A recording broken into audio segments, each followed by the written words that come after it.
Merci vielmals, Lea. Wir sind im letzten Teil von unserer Predigtserie Felsenfest. Heute mit dem Titel «Nimm den gleich, er verändert mich». Und ich möchte dir gerade am Anfang eine Frage stellen. Die Vorstellung, dich zu verändern, ist das für dich etwas Positives oder eher etwas Negatives? Ich schreibe unglaublich gerne Karten oder auch Briefe zum Geburtstag, aber das war nicht immer so. Als Kinder, wenn wir ein Geschenk bekommen haben zum Geburtstag, dann haben unsere Eltern gesagt, jetzt schreiben wir eine Dankeskarte. Und das hat uns angeguckt. Und sie haben gesagt, hey, nichts ist, ihr müsst das machen, das gehört sich, wenn man ein Geschenk bekommt. Über die Zeit hat sich etwas verändert in meinem Herz. Ich habe nämlich gemerkt, hey, wow, wenn ich einen Geburtstagsgruß schreibe oder eine Karte, kann ich Menschen ermutigen, kann ich etwas an Wertschätzung überbringen. Und darum mache ich das heute unglaublich gerne. Es hat eine Veränderung in meinem Herz stattgefunden. Veränderung ist ein Thema, das mich auch als Vater begleitet. Zusammen mit meiner Frau, der Sissi, haben wir uns mehrere Übungen so ein bisschen die Frage gestellt, hey, wo möchten wir unsere Kinder hinbegleiten? Was wünschen wir uns, wie unsere Kinder sind, wenn sie erwachsen sind? Damit wir das im Auge behalten können, wenn wir sie erziehen. Und uns ist es wichtig, dass unsere Kinder mal erwachsene Menschen sein, die wissen, dass sie wertvoll sind, dass sie geliebt sind, dass sie stabil und sicher sind in ihrer Identität. Wir sagen unseren Kindern immer wieder, hey, wir sind als Familie grosszügig und freundlich, weil das ein Wert ist, wo wir möchten, dass sie den in ihrem Leben haben. Ein Charakterzug, der ihr Leben auszeichnet. Ja, und dann möchten wir, dass unsere Kinder mit den Begabungen, die sie haben, einen Unterschied machen in dieser Welt, dass sie ein Segen sein können für andere Menschen, wenn sie erwachsen sind.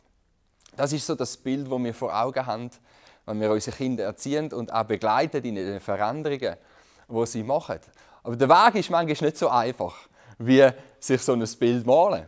Ich denke so an die Situationen, wo eines von unseren Kindern heimkommt und sagt, ja, Papi, ich habe meine Jacke liegen lassen auf dem Schulweg. Und dann sage ich, du, ja, dann musst du sie holen gehen, gehst noch mal zurück. Und dann geht manchmal der Krach los, oder? Nein, ich habe keine Lust mehr, jetzt da rauszugehen. Und es ist nicht mein Fehler, dass die dort liegen geblieben ist. Und je nachdem, wie viel Geduld das ich habe, wie ruhig dass ich bin, kann ich entweder mir Zeit nehmen und sagen, hey, ich würde dir gerne in Zukunft mehr anvertrauen, aber dann musst du mit den Sachen, die du hast, umgehen. Ich würde dir gerne mal mit 18 den Autoschlüssel in die Hand drücken. Aber dann muss ich von dir wissen, hey, bist du mit den Sachen richtig umgegangen, die ich dir anvertraut habe? Oder manchmal habe ich auch weniger Geduld, bin nicht so gut drauf und dann streiten wir und dann heisst du, wenn du die Jacke jetzt nicht heimbringst, dann gibt es keine Nacht, du musst zuerst die Jacke heimbringen oder so. Also je nachdem. Aber der Weg ist manchmal steinig. Aber das Ziel ist, dass unsere Kinder Menschen werden können, die einen Charakter haben, wo sie sagen können, wow, mit dem komme ich gut durchs Leben. Eine Identität, wo sie sicher sind. Die Bibel sagt im Hebräerbrief, Kapitel 12, Vers 10, unsere leiblichen Väter haben uns eine Zeit lang erzogen, so gut sie es konnten. Und da stimme ich zu, uns wird nicht alles gelingen. Aber Gottes Erziehung ist immer richtig und gut für uns, weil sie bedeutet, dass wir Anteil an seiner Heiligkeit erhalten. Und das sind wir in den Gedanken der Predigten aus unserer Serie. Wir haben von Florian gehört vor 2 Wochen. In der Wiedergeburt haben wir ein neues Leben von Gott bekommen. Das heisst, wir sind wie Babychristen und Gott möchte jetzt, dass wir wachsen. Gott möchte, dass wir uns verändern, dass wir nicht Babys bleiben, sondern dass wir als Kinder im Glauben unseren Vater kennenlernen. Dass wir Teenager im Glauben werden, mutige Sachen machen. Dass wir Väter und Mütter im Glauben werden. Und das bedeutet, dass wir wieder auch Verantwortung übernehmen können für andere Menschen. Sie im Glauben zu begleiten. Gott möchte, dass wir wachsen, dass wir vorwärts kommen. Und dann haben wir letzte Woche gehört von Matthias, dass wir adoptiert worden sind von Gott, wo wir zum Glauben gekommen sind an Jesus. Das heisst, wir haben einen Vater im Himmel und wir haben eine Familie.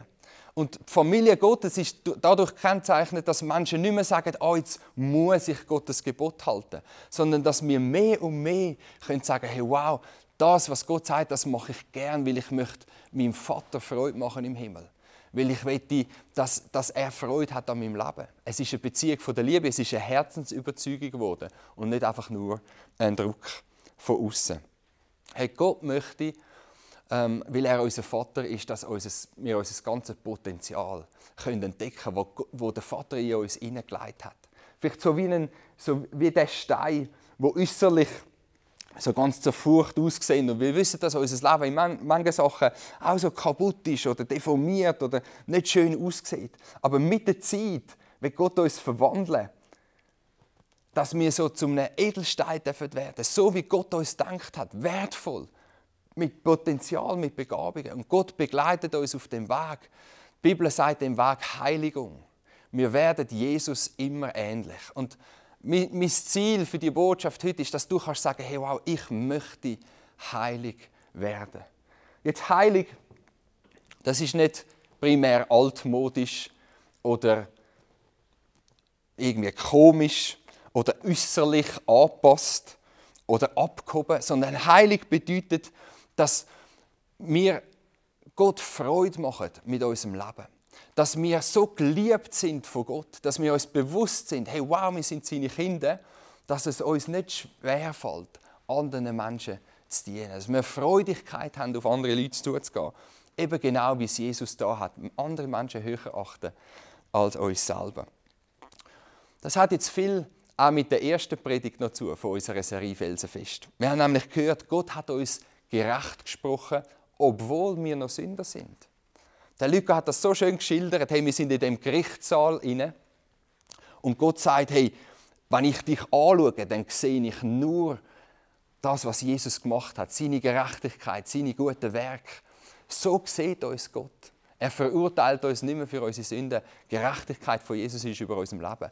Und jetzt sagt Gott, hey, das, was ich über dir ausgesprochen habe, wo schon feststeht, ich möchte, dass das ein Teil von deinem Leben wird. Dass du das verinnerlichen tust in deinem Leben. Dass sich Gottes Heiligkeit anfängt auszuwirken in unserem Leben. Gott sagt quasi, hey, ich habe dich gerecht gesprochen, jetzt fang an, gerecht zu leben. Ich habe dich adoptiert, jetzt fang an, die Familienkultur von Gott zu leben. Wie es in Philipper 2, Vers 12 heißt, ihr sollt alles daran setzen, dass eure Rettung sich in eurem Leben voll und ganz auswirkt. Jetzt nochmal. Das bedeutet nicht, dass wir uns die Rettung verdienen müssen. Ich glaube, jetzt sind wir felsenfest nach dieser Serie. Wir wissen, hey, wir sind aus Gottes Gnade heraus sind wir angenommen und gerettet. Das ist keine Frage. Aber die Rettung soll sich jetzt auswirken, dass wir anfangen zu denken wie Jesus, handeln wie Jesus, fühlen wie Jesus. Und da spüren wir, dass da eine Kraft in uns wird, eine Schwerkraft, die gegen unten zieht. Die Kraft der Sünde. Nicht umsonst ist am Paulus die Frage gestellt worden im Römer 6. Heißt das, dass wir weiter sündigen sollen, nachdem Gott Gelegenheit hat, uns noch mehr Gnade zu schenken? Nein, natürlich nicht, sagt der Paulus. Lasst nicht die Sünde euer Leben beherrschen. Gebt ihrem Drängen nicht nach. Ich glaube, es ist ein Grund, wieso dass wir das ganze Leben lang in dem Prozess werden sein, von der Heiligung, Jesus ähnlicher zu werden. Ein Grund davon ist, weil die Sünde so tief in uns steckt und uns in unseren Gewohnheiten so prägt hat. Schau, darum kannst du dich nicht einfach von einem vollmächtigen Pastor frei betteln lassen, von deinen finanziellen Schulden oder von deinem Temperament, wo du launisch oder aggressiv bist oder von deinen Gedanken vom Ehebruch. Es wird nicht einfach einer kommen, ein kurzes Gebet sprechen, pack, und du bist völlig frei. Nein, es ist ein Prozess, wo wir die Herrschaft von der Sünde der entgegenstehen und sagen, nein, ich möchte Jesus ähnlich werden. Eine andere Auswirkung von der Sünde ist, dass wir gewohnt sind, zu meinen, wir sagen okay. Gott habe überhaupt kein Problem mit unserem Leben. Ich meine, mein Nachbar ist viel schlimmer als ich. Gott wird schon okay sein mit mir. Das ist eine Auswirkung von der Sünde. Wir haben vergessen, dass Gott unser Schöpfer ist, dass er ganz einen anderen Maßstab hat an unser Leben. Und schau trotzdem, Gott ist so gut. Vielleicht hast du noch nie von Jesus gehört, von seiner Liebe, dass er als Kreuz ist für unsere Sünden. Und genau die sagt Gott in der Bibel. Bis jetzt hat Gott über die Unwissenheit der Menschen hinweggesehen. Doch nun gebietet er den Menschen auf der ganzen Welt, sich von den Götzen, respektive all das, was wichtiger ist als Gott, abzukehren und sich ihm zuzuwenden. Das macht Gott, weil er voller Güte ist zu deinem Leben. Uns Christen, sagt Gott, gehorcht Gott, weil ihr seine Kinder seid. Fallt nicht in eure alten, schlechten Gewohnheiten zurück. Damals wusstet ihr es nicht besser, aber jetzt sollt ihr in allem, was ihr tut, heilig sein, genauso wie Gott, der euch berufen hat, heilig ist. Weißt du, wieso der Lifestyle authentisch ist? Er ist so authentisch, weil Gottes Leben schon in mir ist. Der Heilige Geist wohnt in mir und sein Leben wirkt sich mehr und mehr aus. Und manchmal habe ich noch Gefühl von, hey, ich habe keine Lust oder das ist jetzt nicht mein Ding. Aber die Gefühle sind noch geprägt von meinem alten Leben. Hey, aber das Authentische, das Neue, das Reale, das ist schon da. Manchmal sind wir blind für das, was Gott möchte tun. Ich denke so an König David. Hat sich gesagt, hey, jetzt bin ich so lange, habe ich für Gott gekämpft und alles da für ihn, jetzt kann ich mich mal ein bisschen zur Ruhe setzen. Ist daheim geblieben, ist am Abend auf dem Balkon spazieren und sieht die nackte Frau am Boden und sagt sich, hey, das habe ich mir jetzt verdient. Geht sie daten, sie schlafen miteinander, obwohl die Frau verheiratet ist. Und vermutlich hat Gott lange probiert, David sein Herz anzusprechen. Durch sein Gewissen. Er hat gesagt, hey, das ist nicht der Lifestyle vom Reich Gottes. Aber David hat gesagt, hey, das ist jetzt mein Ding, das habe ich mir verdient, meine Gefühle sind so gewesen und ich muss meinen Gefühlen auch Raum geben. Und Gott hat ihn nicht erreicht und hat ihm darum einen Prophet geschickt. Ein Prophet, der ihm sagt, hey, du hast dich verhalten wie ein reicher Mann, der zu einem Armen geht und sein letztes Schäfchen nimmt und grilliert für ein grosses Festmahl. Du hast das Einzige genommen, was er hatte, obwohl Gott dir so viel gegeben hat. Und der David hat gesagt, hey, genau das bin ich. Und der David hat gemerkt, hey, ich habe etwas da, wo Gott verletzt hat, wo Gott betrübt hat. Ich habe gesündigt gegen ihn. Und schau, kennst du das nicht auch? So die Überführung vom Heiligen Geist. Wo der Heilige Geist sagt, hey, ich verurteile dich nicht, aber ich möchte dich zurückbringen zum Herz von Gott. Gott möchte, dass du wachsen tust, dass du verändert wirst ins Bild von Jesus. Darum nimm die Vergebung von Jesus an und lass dich weiter verändern von ihm. Jetzt, wie geht denn der Veränderungsprozess? Wir gehen nochmal zurück zu unserem Vers in Philipper 2, 12 bis 13. Wir sind in einem Teamwork mit Gott. Auf der einen Seite sagt Gott uns, hey, setzt alles daran, dass eure Rettung sich in eurem Leben voll und ganz auswirkt. Das ist unser Teil. Aber auf der anderen Seite, Gott hat den Bärenanteil, oder? Gott selbst wirkt ja in euch nicht nur das Wollen, sondern auch das Vollbringen, das zu tun, was ihm gefällt. Hey, wow, du hast die grösste Unterstützung im Universum, zum so werden wie Jesus. Gott steht voll hinter dir. Und ich möchte dir die beiden Seiten im Neuen Testament noch zeigen. Verse, wo Gott sagt, hey, ich verändere dich. Durch Jesus Christus möge er, das ist der Vater, in unserem Leben das bewirken, woran er Freude hat. Denn der Gott des Friedens heilige euch durch und durch. Und der Geist des Herrn wirkt in uns, sodass wir ihm immer ähnlicher werden. Wow, du hast so viel Support von Jesus, vom Vater, vom Heiligen Geist, zum Werden wie Jesus, zum das volle Potenzial, der Diamant zu werden, wo du bist und wie Gott dich gedacht hat. Und jetzt sagt das Neue Testament auch, dass wir sollen dranbleiben. Bemüht euch, ein heiliges Leben nach dem Willen Gottes zu führen. Aber jetzt sollt ihr in allem, was ihr tut, heilig sein, genauso wie Gott, der euch berufen hat, heilig ist. Und lasst nicht die Sünde euer Leben beherrschen, gebt ihrem Drängen nicht nach. Das ist unsere Aufgabe. Wir sind in einem Teamwork mit Gott. Schau, ich will dir ein Bild geben. Wenn dein Kind verschüttet würde, vielleicht ein Haus, das zusammenbricht und Beton und Bretter liegen über deinem Kind, es lebt noch, aber es braucht Hilfe. Und die Rettungskräfte sind schon da mit dem Presslufthammer und allen Instrumenten und sie sind top ausgerüstet. Würdest du dann sagen, ah ja, die Rettungskräfte sind da, die sind super ausgerüstet, ich gehe mal einen Kaffee trinken, muss mir keine Sorgen machen um mein Kind. Das würdest du nie machen. Was du würdest machen, ist mit deinem ganzen Gewicht gegen den Betonblock anlehnen und alles geben, um dein Kind zu retten. Auch wenn du weißt, dass Leute mit dir sind, die viel, viel mehr Kraft haben. Wieso? Weil dein Herz voll drinnen ist. weil du den Schmerz kennst, wo das Bild auslöst. Du bist voll dabei. Und genauso ist es mit der Heiligung. Wir sagen nicht, ja, hey, Gott ist so gut, er wird alles tun, ich muss da nichts machen, sondern hey, ich will Gott lieben von ganzem Herzen, mit meinem ganzen Willen, mit all meiner Kraft. Und du tust dein ganze Herz dort hinein. Hey, ich will der Diamant werden, wo Gott gesagt hat, der wird ich sein. Im Verlauf unseres Lebens als Christen pendeln wir manchmal so zwischen diesen beiden Seiten. Der Seite von, hey, Gott ist gut, ich bin gerettet, Halleluja.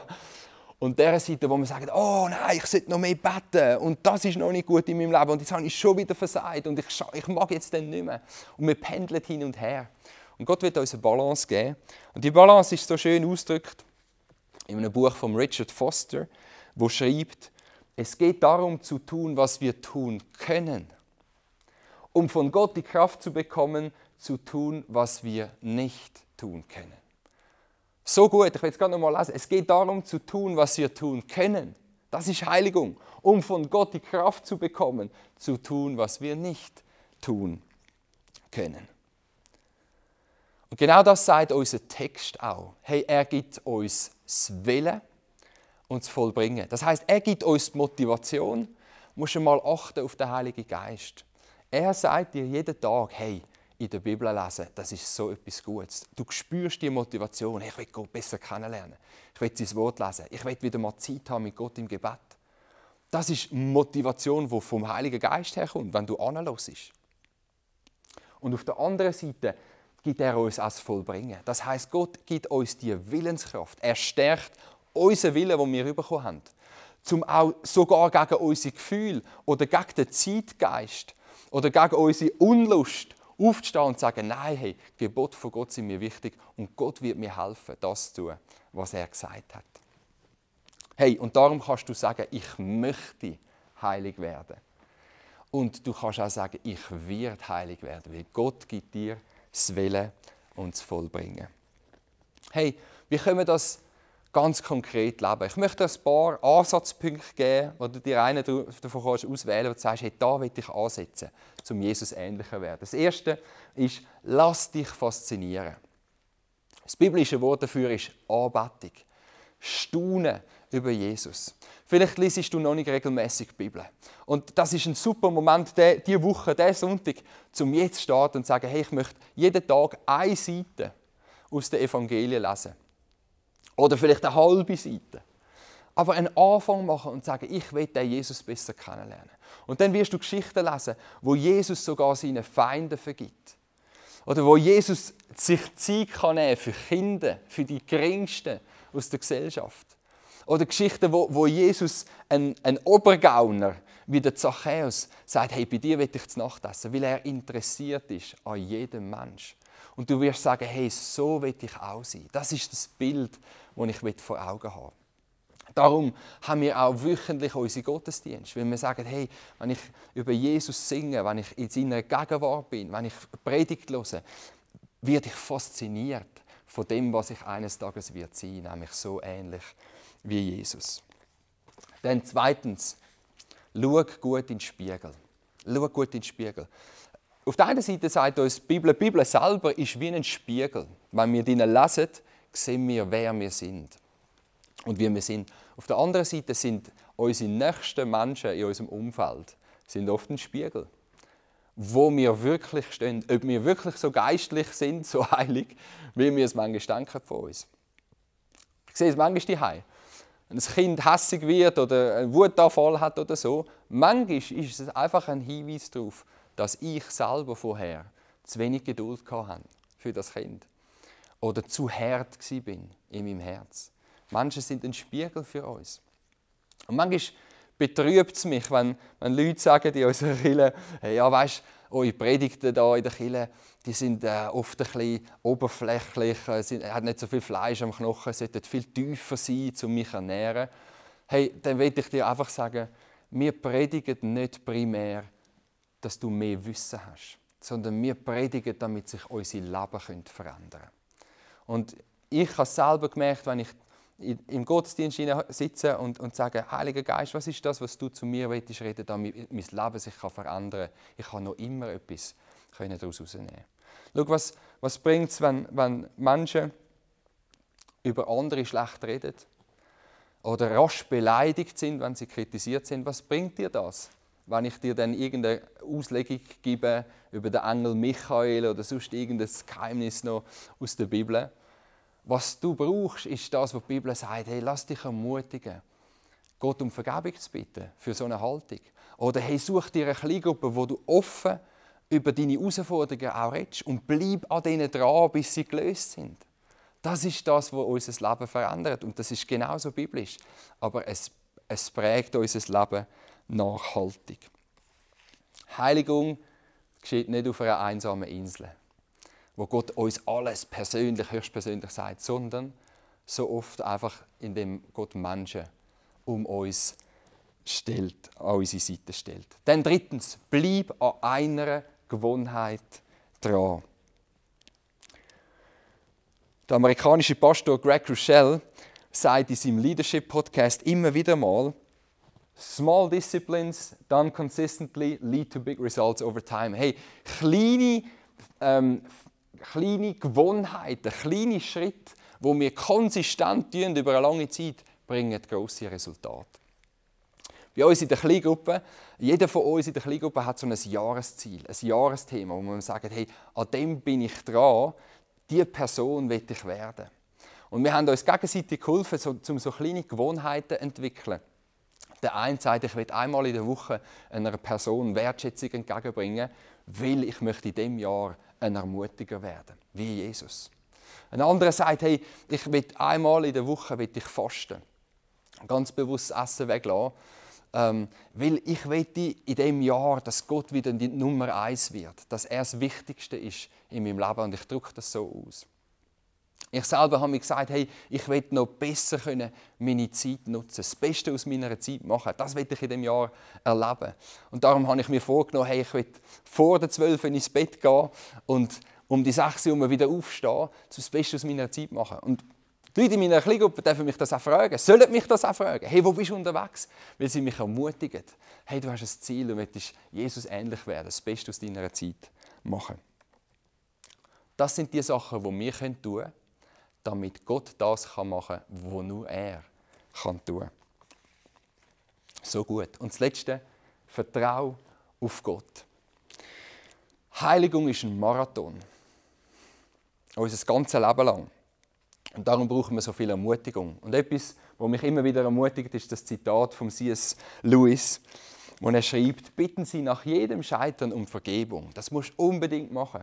Stehen Sie wieder auf und versuchen Sie es weiter. Sehr oft ist es so, dass Gott uns zunächst einmal nicht bei der Tugend selbst hilft, sondern bei dieser Fähigkeit, es immer wieder zu versuchen. Die Ausdauer, die Standhaftigkeit. Und dann schreibt er noch weiter, denn so wichtig Keuschheit oder Tapferkeit oder Wahrhaftigkeit oder jede andere Tugend auch ist, noch wichtiger sind die Gewohnheiten der Seele, die dieser Prozess uns antrainiert.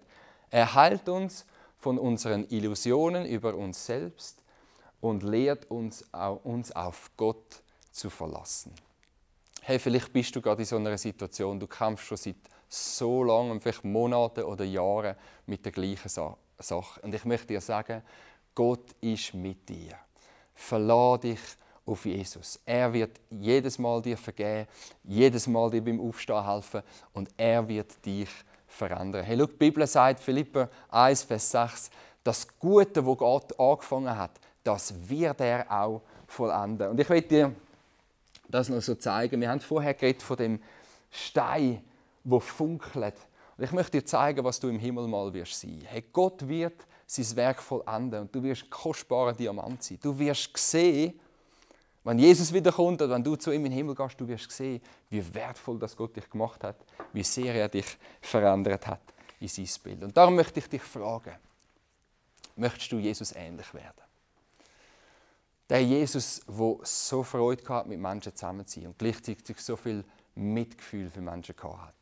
Der Jesus, der so ehrlich reden konnte und gleichzeitig so viel Liebe für Menschen hatte. Möchtest du ihm ähnlich werden?